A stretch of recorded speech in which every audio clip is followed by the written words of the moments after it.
Sir ನಮಗಿರೋ ಪ್ರಶ್ನೆ ಏನಂದ್ರೆ ರಾಮರಾಜ್ಯ ಆಗಬೇಕು ಅಂತ ನಾವೆಲ್ಲ ಮಾತಾಡ್ತಾ ಇದೀವಿ. ರಾಜನ ಸುತ್ತ ಅಂದ್ರೆ ರಾಮನ ಸುತ್ತ ಯಾವ ರೀತಿ ರಾಜಕಾರಣ ತಿರುಗ್ತು ಅನ್ನೋದ್ರ ಬಗ್ಗೆ ನೀವು ಹೇಳ್ತಾ ಇದ್ರಿ.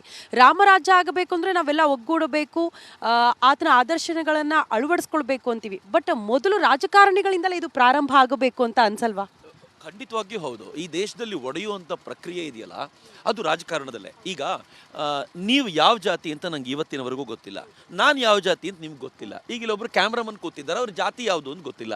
ಈಗ ನಮ್ಮನ್ನು ಕರ್ಕೊಂಡು ಬರ್ತಿರೋಂಥ ಒಬ್ಬ ಬೋಟ್ ಮನ್ ಇದ್ದಾನೆ, ಅವನು ಯಾವ ಜಾತಿ ಅಂತ ಗೊತ್ತಿಲ್ಲ. ನಾವೆಲ್ಲೂ ಜೊತೆಯಲ್ಲೇ ಕೂತಿದ್ದೀವಿ. ಅಂದರೆ ಜಾತಿ ಅನ್ನೋದು ಈ ದೇಶದಲ್ಲಿ ಎಲ್ಲಿಗೂ ಈಗ ಈಗಿನ ದಿನಗಳಲ್ಲಂತೂ ಅದು 21ನೇ ಶತಮಾನದಲ್ಲಿ ನಾವು ಹೋಗ್ತಾ ಇರುವಂಥ ವೇಗದಲ್ಲಿ ಅದನ್ನು ಕೇಳಿ ನಿಮ್ಗೆ ಯಾರು ಕಾರ್ಪೊರೇಟ್ ಉದ್ಯೋಗ ಕೊಡೋದಿಲ್ಲ. ನೀವು ಆ್ಯಂಕರ್ ಆಗಿ ಬರಬೇಕಾದಾಗ ಜಾತಿ ಕೇಳಿ ಕೊಟ್ಟಿದ್ದಲ್ಲ, ನಿಮ್ಮ ಟ್ಯಾಲೆಂಟು ನಿಮ್ಮ ಕ್ಷಮತೆ ನೋಡ್ಕೊಂಡು ಕೊಟ್ಟಿದ್ದಾರೆ. ಆದರೆ ಎಲೆಕ್ಷನ್ ಬಂದಾಗ ಗೊತ್ತಾಗ್ಬಿಡುತ್ತೆ ಜಾತಿ ರಾಜಕಾರಣ ನಡೆಯುತ್ತೆ. ಮತ್ತು ನಮಗೂ ಗೊತ್ತಿಲ್ಲದಂತೆ ನಮ್ಮ ಜಾತಿ ಲೀಡರಾ, ನಮ್ಮ ಜಾತಿ ಕ್ಯಾಂಡಿಡೇಟಾ, ನಮ್ಮ ಜಾತಿಗೆ ಲಾಭ ಆಗುತ್ತಾ ಅಂತ ನಾವು ಯಾವಾಗ ಪ್ರಶ್ನೆ ಮಾಡ್ಲಿಕ್ಕೆ ಶುರು ಮಾಡಿಬಿಡ್ತೀವಲ್ಲ. ಈ ದೇಶದಲ್ಲಿ ಜಾತಿ ಎರಡೇ ಸಂದರ್ಭದಲ್ಲಿ ಗೊತ್ತಾಗೋದು, ಒಂದು ಮದುವೆ ಸಂದರ್ಭದಲ್ಲಿ, ಇನ್ನೊಂದು ಎಲೆಕ್ಷನ್ ಸಂದರ್ಭದಲ್ಲಿ.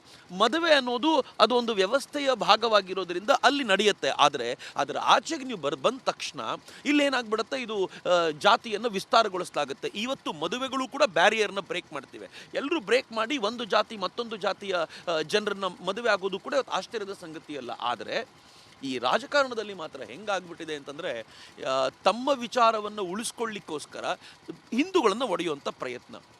ಈ ಪ್ರಯತ್ನ ಈ ರಾಮ ಮಂದಿರದ ಹೋರಾಟದಲ್ಲೂ ಭಾಳ ಜೋರಾಗಿ ನಡೆದಿದೆ. ನಾನು ರಾಮ ಹೇಗೆ ಒಗ್ಗೂಡಿಸಿದಾನೆ ಅಂತ ಹೇಳಬೇಕು ಅಂತಂದರೆ, ಈ ಹೋರಾಟ ತೀವ್ರಗೊಳ್ತಲ್ಲ, ತಾಲಖೋಲ ಹೋರಾಟ ನಡೀತು, ತುಂಬ ಭಿನ್ನ ರಥಯಾತ್ರೆಗಳು ನಡೆದವು. ರಥಯಾತ್ರೆಗಳೆಲ್ಲ ನಡೆದ ನಂತರ ಏನಾಗ್ಬಿಡ್ತು, ಹಿಂದೂಗಳೆಲ್ಲ ಒಗ್ಗಟ್ಟಾಗಿದ್ದರು. ಇದೊಂಥರ ಅಪರೂಪದ ವಾತಾವರಣ ಸೃಷ್ಟಿಯಾಗಿತ್ತು. ಅಷ್ಟೊತ್ತಿಗೆ ಮಂಡಲ್ ವರದಿ ಬಂತು.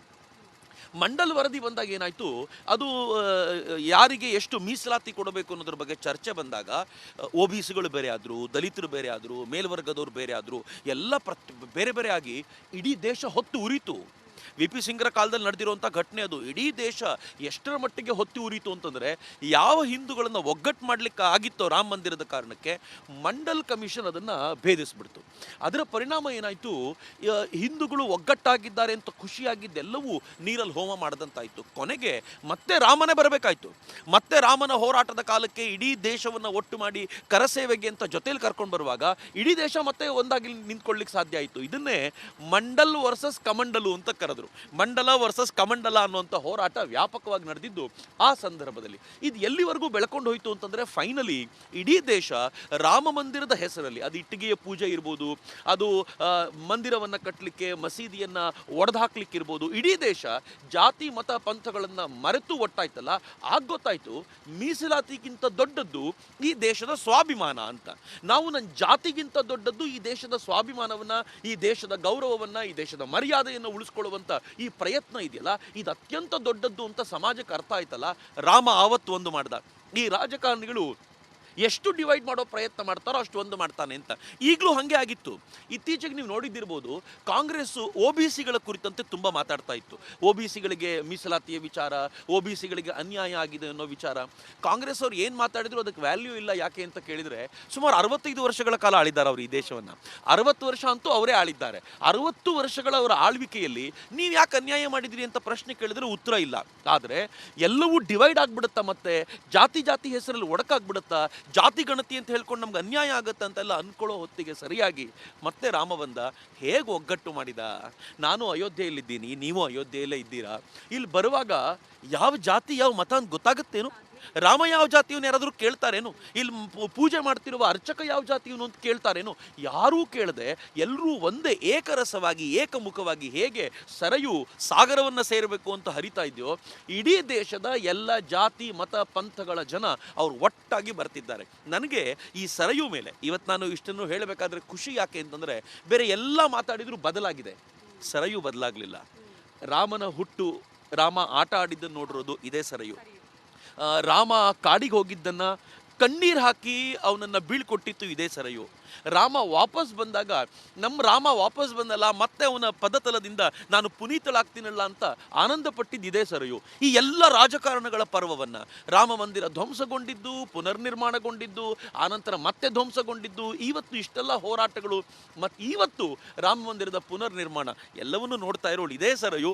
ಇಡೀ ರಾಜಕಾರಣವನ್ನು ರಾಮನಿಂದ ಹಿಡಿದು ಇವತ್ತಿನ ಮೋದಿಯವರೆಗಿನ ಅಷ್ಟೂ ರಾಜಕಾರಣವನ್ನು ತುಂಬ ಚೆನ್ನಾಗಿ ನೋಡಿಕೊಂಡು ಅದಕ್ಕೆ ತಕ್ಕಂತೆ ಪ್ರತಿಕ್ರಿಯಿಸ್ತಾ ಇರೋಳು ಈ ಸರಯು ಅಂತ ನನಗನ್ಸುತ್ತೆ. ಕೊನೆಯದಾಗಿ ಸರ್, ಜಾತ್ಯತೀತವಾಗಿ ಪಕ್ಷಾತೀತವಾಗಿ ರಾಮ ಮಂದಿರದ ನಿರ್ಮಾಣ ಕಾರ್ಯ ಜೊತೆಗೆ ರಾಮಲಲ್ಲಾ ಮೂರ್ತಿಯ ಪ್ರಾಣ ಪ್ರತಿಷ್ಠಾಪನೆಯನ್ನ ಕಣ್ತುಂಬಿಕೊಂಡು ಸಂಭ್ರಮಿಸುವ ಕ್ಷಣದಲ್ಲಿ ಕೆಲವೊಂದಷ್ಟು ವಿರೋಧಗಳು, ಇದರಲ್ಲೂ ರಾಜಕಾರಣ. ಈಗ ನಂಬಿಕೆ ಇದೆಯಾ ಎಲ್ಲರೂ ಒಗ್ಗೂಡಿ ರಾಮರಾಜ್ಯ ಆಗುವಲ್ಲಿ ನಾವು ಕೈ ಜೋಡಿಸ್ತೀವಿ ಅಂತ, ಇವನ್ ರಾಜಕಾರಣಿಗಳನ್ನ ಇನ್ಕ್ಲೂಡ್ ಮಾಡ್ಕೊಂಡು ಹೇಳೋದಾದ್ರೆ? ನನಗನ್ಸುತ್ತೆ ಬದಲಾವಣೆ ಶುರುವಾಗಿದೆ. ನಾನು 2-3 ಬಾರಿ ಇದನ್ನು ರಿಪಬ್ಲಿಕ್ನಲ್ಲೂ ಹೇಳುವಾಗ ಹೇಳಿದ್ದೀನಿ, ಇತಿಹಾಸ ಬದಲಾಗುತ್ತೆ. ರಾಮ ಮಂದಿರದ ಮುಂಚಿನ ಭಾರತ ಮತ್ತು ರಾಮ ಮಂದಿರದ ನಂತರದ ಭಾರತ ಅಂತ ಇನ್ನು ಮುಂದೆ ಇತಿಹಾಸ ಆಗುತ್ತೆ. ನಾವು ಬಿಫೋರ್ ಕ್ರೈಸ್ಟ್, ಆಫ್ಟರ್ ಕ್ರೈಸ್ಟ್ ಅಂತ ಏನು ಲೆಕ್ಕಾಚಾರ ಬರೀತೇವಲ್ಲ, ಇನ್ನು ಮುಂದೆ ನೀವು before Ram Mandir and after Ram Mandir ಅಂತ ಹೇಳ್ಬೋದು. After Ram Mandir Bharat definitely change ಆಗಲಿಕ್ಕಿದೆ. ಒಂದು ರಾಷ್ಟ್ರ ಅತ್ಯಂತ ಬಲಿಷ್ಠವಾಗೋದು ಯಾವಾಗ ಸಾಧ್ಯ ಅಂದರೆ ಬರೀ ಒಂದು ಮಂದಿರದಿಂದ ಅಲ್ಲ, ಆ ರಾಷ್ಟ್ರದ ಎಕಾನಮಿ ಗಟ್ಟಿಯಾಗಬೇಕು. ಇವತ್ತು ಭಾರತ ಜಗತ್ತಿನ 5ನೇ ದೊಡ್ಡ ಎಕಾನಮಿ ಆಗಿದೆ. ಆ್ಯಂಡ್ ಬಿಲೀವ್ ಮೀ, ಇನ್ನೊಂದು 2 ವರ್ಷಗಳಲ್ಲಿ ಭಾರತ ಜಗತ್ತಿನ 3 ಎಕಾನಮಿಗಳಲ್ಲಿ ಒಂದಾಗುತ್ತೆ. ನಮ್ಮ GDP ಕಾನ್ಸಿಕ್ಯೂಟಿವ್ ಆಗಿ ಕಂಟಿನ್ಯೂಸ್ ಆಗಿ ಒಂದು ಹಂತವು ಹಿಂದಕ್ಕೆ ಹೋಗದೆ ಪ್ರತಿ ಬಾರಿಯೂ ಇಂಪ್ರೂವ್ ಆಗ್ತಾ ಇದೆ ಮತ್ತು ಎಲ್ಲ ರಾಷ್ಟ್ರಗಳಿಗಿಂತಲೂ ಅಗ್ರೆಸಿವ್ ಆಗಿ ನಾವಿದ್ದೀವಿ. ನಿನ್ನೆ ಕೂಡ ನಾವು ಒಂದು ರಿಪೋರ್ಟ್ ನೋಡ್ತಿದ್ವಿ, ಈ ದೇಶದ ಪ್ರಧಾನಮಂತ್ರಿ ಬೆಂಗಳೂರಿಗೆ ಬಂದಿದ್ರು ಬೋಯಿಂಗ್ನ ಒಂದು ದೊಡ್ಡ ಘಟಕವನ್ನು ಉದ್ಘಾಟನೆ ಮಾಡಲಿಕ್ಕೋಸ್ಕರ. ಅಮೆರಿಕ ಬಿಟ್ಟರೆ ಅಷ್ಟು ದೊಡ್ಡ ಘಟಕ ಬೋಯಿಂಗ್ ಸ್ಥಾಪನೆ ಮಾಡ್ತಿರೋದು ನಮ್ಮ ಇಂಡಿಯಾದಲ್ಲೇ. ಅಂದರೆ ಭಾರತ ಬದಲಾವಣೆಯ ಹಂತಕ್ಕೆ ನಡೀತಿದೆ ಎಕನಾಮಿಕಲಿ. ಇವತ್ತು ನಾವು ಎಷ್ಟು ಸ್ಟ್ರಾಂಗ್ ಆಗಿದ್ದೀವಿ ಅಂತಂದರೆ ಹಳ್ಳಿಯಲ್ಲಿ ಜನ ಅವರು ಕೈಯಲ್ಲಿ ಮೊಬೈಲ್ ಹಿಡ್ಕೊಂಡು ಬಿಸ್ನೆಸ್ ಮಾಡಬಲ್ಲಂತ ಹಂತಕ್ಕೆ ಬಂದಿದ್ದಾರೆ. ಅಂದರೆ ಎಕಾನಮಿ ಕೊನೆಯ ಹಂತದವರೆಗೂ ಮುಟ್ಟಿದೆ.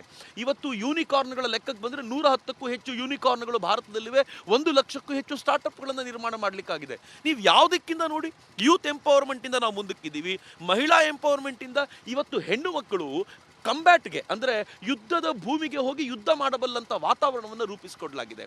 ಇವತ್ತು ಎಲ್ಲ ಫೀಲ್ಡ್ನಲ್ಲೂ ಕೂಡ ಹೆಣ್ಮಕ್ಳನ್ನು ನೋಡುವಾಗ ನನಗನ್ಸುತ್ತೆ ಭಾರತದ ಬದಲಾವಣೆಯ ಪರ್ವ ಆರಂಭವಾಗಿದೆ. ಭಾರತ ಇನ್ನೂ ಹೆಚ್ಚಿನ ಎತ್ತರಗಳನ್ನು ಏರ್ಲಿಕ್ಕಿದೆಯಲ್ಲ, ರಾಮ ಇಲ್ಲಿ ನಿಂತು ಅದನ್ನು ವಿಟ್ನೆಸ್ ಮಾಡ್ತಾನೆ, ರಾಮ ಅದನ್ನು ಮಾಡಿಸ್ತಾನೆ ಅಂತ. ಅಯೋಧ್ಯೆಯ ರಾಮ ಮಂದಿರ ದೇಶಕ್ಕೆ ಮತ್ತಷ್ಟು ಶಕ್ತಿ ತುಂಬಬಹುದು ಅಂತ ಅನ್ಸುತ್ತಾ?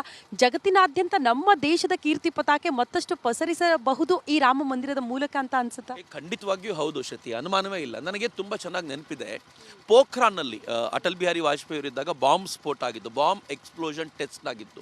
ಅದಾದಾಗ ವಿದೇಶಗಳಲ್ಲಿರುವಂಥ ಕೆಲವು ವಿಜ್ಞಾನಿಗಳು ಇವತ್ತು ಭಾರತವನ್ನು ಒಪ್ಕೋತೀವಿ, ಭಾರತ ತುಂಬ ಸ್ಟ್ರಾಂಗ್ ಆಗಿದೆ ಅಂತ. ಅಂದರೆ ಒಂದು ರಾಷ್ಟ್ರ ಸ್ಟ್ರಾಂಗ್ ಆಗೋದನ್ನು ಜನ ಒಪ್ಪಿಕೊಳ್ತಾರೆ. ಮತ್ತು ಇವತ್ತು ಭಾರತವನ್ನು ಬಿಟ್ಟು ಯಾರೂ ಇರಲಿಕ್ಕಾಗೋದಿಲ್ಲ. ರಷ್ಯಾ ಉಕ್ರೇನ್ ಯುದ್ಧ ಆಗ್ತಿದೆ, ರಷ್ಯಾ ನಮ್ಮ ಜೊತೆ ಚೆನ್ನಾಗಿದೆ, ಉಕ್ರೇನು ಚೆನ್ನಾಗಿದೆ. ಇವತ್ತು ಇರಾನ್ ಪಾಕಿಸ್ತಾನ ಮೇಲೆ ದಾಳಿ ಮಾಡ್ತಾ ಇದೆ. ಆ ಇರಾನನ್ನು ಕಂಡ್ರೆ ಇಸ್ರೇಲಿಗೆ ಆಗೋದಿಲ್ಲ, ಆದರೆ ಇಸ್ರೇಲು ನಮ್ಗೆ ಮಿತ್ರ, ಇರಾನು ನಮ್ಗೆ ಮಿತ್ರ. ನೀವು ಜಗತ್ತಿನಲ್ಲಿ ಎಲ್ಲೇ ಏನಾದರೂ ಕೂಡ ಭಾರತವನ್ನು ಬಿಟ್ಟು ಯಾರೂ ಯೋಚನೆ ಮಾಡ್ಲಿಕ್ಕೆ ಆಗೋದಿಲ್ಲ. ಅಂದರೆ ಭಾರತದ ಪೊಸಿಷನ್ ಭಾಳ ಚೇಂಜ್ ಆಗಿದೆ. ಇನ್ನು ರಾಮ ಮಂದಿರದ ವಿಚಾರಕ್ಕೆ ಬರೋದಾದರೆ ಜನವರಿ 22 CIT ಏನು ಇದು ಹೇಳ್ತಿದೆ, ರಿಪೋರ್ಟ್ ಕೊಡ್ತಾ ಇದೆ, ರಿಟೇಲ್ ಮಾರ್ಕೆಟ್ ಒಂದರಲ್ಲೇ ಒಂದು ದಿನ 50,000 ಕೋಟಿ ರೂಪಾಯಿ ಬಿಸ್ನೆಸ್ ಅಂತೆ. ಒಂದೇ ದಿನ 50,000 ಕೋಟಿ ರೂಪಾಯಿ ಬಿಸ್ನೆಸ್ ಆಗಲಿಕ್ಕಿದೆ. ಅವ್ರು ಹೇಳ್ತಾರೆ ದೀಪಾವಳಿಗೆ ಎಷ್ಟು ಪಟಾಕಿಗಳು ಸೇಲ್ ಆಗಿದ್ವೋ ಅದಕ್ಕಿಂತಲೂ ಹೆಚ್ಚು ಜನವರಿ 22ಕ್ಕೆ ಸೇಲ್ ಆಗುತ್ತೆ ಅಂತ. ನನಗನ್ಸುತ್ತೆ ಪ್ರತಿ ವರ್ಷ ಜನವರಿ 22 ನಾವೊಂದು ಕಿರು ದೀಪಾವಳಿಯಾಗಿ ಆಚರಣೆ ಮಾಡಬಹುದು ಅಂತ. ನೀವು ಹಾಗೆಲ್ಲ ನೋಡಿದ್ರೆ ಯಾವ ಥರದ ಉದ್ಯೋಗ ಜನರೇಟ್ ಆಗ್ತಾ ಇರೋದು. ಇವತ್ತು ರಾಮ ಮಂದಿರ ಆಗಿದೆ, ಅಯೋಧ್ಯೆಯವ್ರಿಗೆ ಮಾತ್ರ ಉದ್ಯೋಗ ಅಂತ ತಿಳ್ಕೊಳ್ಬೇಡಿ. ದಾರಿಯುದ್ದಕ್ಕೂ ಟ್ರೈನಲ್ಲಿ ಬರುವಾಗ, ನೀವು ಬಸ್ನಲ್ಲಿ ಬರುವಾಗ, ಕಾರುಗಳಲ್ಲಿ ಬರುವಾಗ ಆ ರಸ್ತೆಗಳು ಡೆವಲಪ್ ಆಗುತ್ತೆ. ದಾರಿಯುದ್ದಕ್ಕೂ ಹೋಟೆಲ್ಗಳು, ರೆಸ್ಟೋರೆಂಟ್ ಆಗ್ತವೆ, ಅಲ್ಲಲ್ಲಿ ಜನರಿಗೆ ಉದ್ಯೋಗ ಸೃಷ್ಟಿಯಾಗುತ್ತೆ. ಒಂದು ಮಂದಿರ ಈ ದೇಶದ ಆರ್ಥಿಕ ಚಿತ್ರಣವನ್ನೇ ಬದಲಾಯಿಸಲಿಕ್ಕಿದೆ ಅಂತ ನನಗನ್ಸುತ್ತೆ. ಡೆಫಿನೆಟ್ಲಿ ರಾಮ ಆ ಥರದೊಂದು ಕಲ್ಪನೆಯನ್ನು ಕಟ್ಟಿಕೊಡ್ಲಿಕ್ಕಿದ್ದಾನೆ. ಇದಿಷ್ಟು ನೋಡಿ, ಅಯೋಧ್ಯೆಯಲ್ಲಿ ನಿಂತ್ಕೊಂಡು, ಅದು ಸರಿಯೂ ನದಿಯ ಒಳಗಡೆ ನಾವು ಪ್ರಯಾಣ ಮಾಡ್ತಾ ಇದ್ವಿ. ಈ ಸಂದರ್ಭದಲ್ಲಿ ರಾಮರಾಜ್ಯ ಮತ್ತು ರಾಜಕಾರಣಕ್ಕೂ ಯಾವ ರೀತಿಯ ಕನೆಕ್ಟಿವಿಟಿ ಇದೆ ಅನ್ನೋದ್ರ ಬಗ್ಗೆ ಚಕ್ರವರ್ತಿ ಸೂಲಿಬೆಲೆ ಅವರು ತುಂಬಾ ವಿಸ್ತಾರವಾಗಿ ಮಾತನಾಡಿದ್ದಾರೆ. ಸೊ ರಾಮರಾಜ್ಯ ಆಗುವಂತಹ ದಿನಗಳು ತುಂಬಾ ದೂರ ಇಲ್ಲ. ನಮ್ಮ ರಾಜಕಾರಣಿಗಳನ್ನ ಅಳವಡಿಸ್ಕೊಂಡಾಗ, ರಾಮನ ಆದರ್ಶಗಳನ್ನ ಅಳವಡಿಸ್ಕೊಂಡಾಗ ಸಹಜವಾಗಿ ಜನಸಾಮಾನ್ಯರು ಅದನ್ನ ಅಳವಡಿಸ್ಕೊಳ್ತಾರೆ. ಆಗ ಮಾತ್ರ ರಾಮರಾಜ್ಯ ಆಗೋದಕ್ಕೆ ಸಾಧ್ಯ ಆಗುತ್ತೆ ಅನ್ನುವಂತಹ ವಿಚಾರ ಇದಾಗಿತ್ತು ಈ ಹೊತ್ತಿನ ವಿಶೇಷ. ನೋಡ್ತಾ ಇರಿ ನೇರ ಮಾತು, ಕಣ್ಣಲ್ಲಿ ಕಣ್ಣಿಟ್ಟು, ರಿಪಬ್ಲಿಕ್ ಕನ್ನಡ, ನಿಮ್ಮ ಧ್ವನಿ.